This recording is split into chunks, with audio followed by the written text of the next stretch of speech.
Hello, ladies and gentlemen. This is MKT number 311. Today, I'm coming to you with a brand new series of mine I'm calling Locomotives in Review. In this series, I will cover all kinds of different locomotives, reviewing their past, reviewing their past and their present, and their statistics. I will cover it all, from the main lines to the display tracks. So to kick off this brand new series, I'm going to be taking a look at one of my personal favorite locomotives, Missouri, Kansas, Texas number 311, currently on display in the National Museum of Transportation in St. Louis, Missouri. If some of you who have been to my channel before and have seen some of my videos, this locomotive might sound a little familiar, as I have named my channel after this locomotive. So, without further ado, let's get going.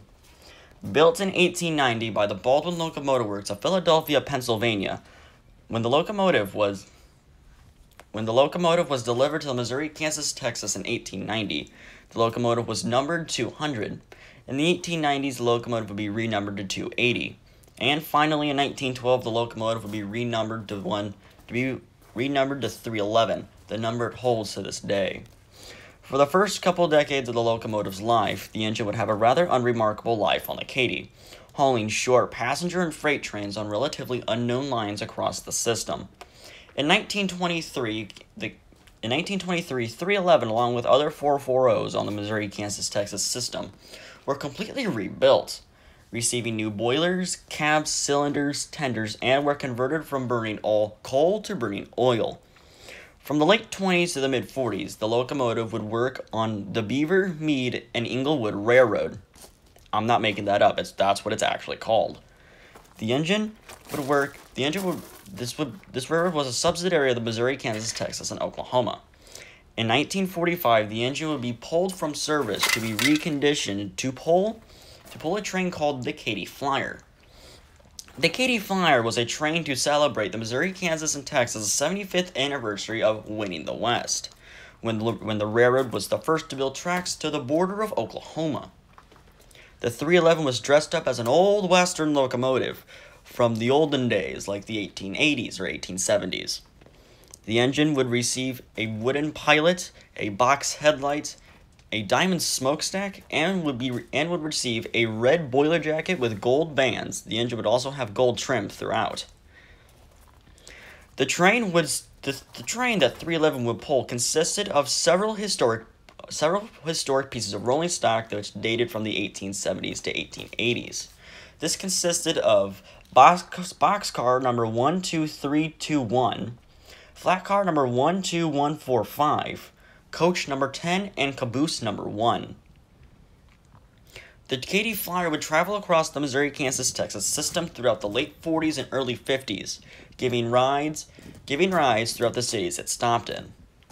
In September of 1952, the Katy Flyer would arrive at St. Louis Union Station, with the 311 pulling the train under her own power. However, sadly, this would be the last time that 311 would ever be under her own steam, as St. Louis was the last stop for the Katy Flyer train. The Katy Flyer, and subsequently the 311, would be donated to the very young National Museum of Transportation.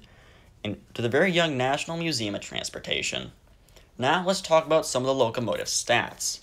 The engine is a 440 American type, one of the most popular locomotive designs in North America. The engine was built in 1890 by Baldwin Locomotive Works of Philadelphia, Pennsylvania. When empty, the locomotive weighs 61 tons.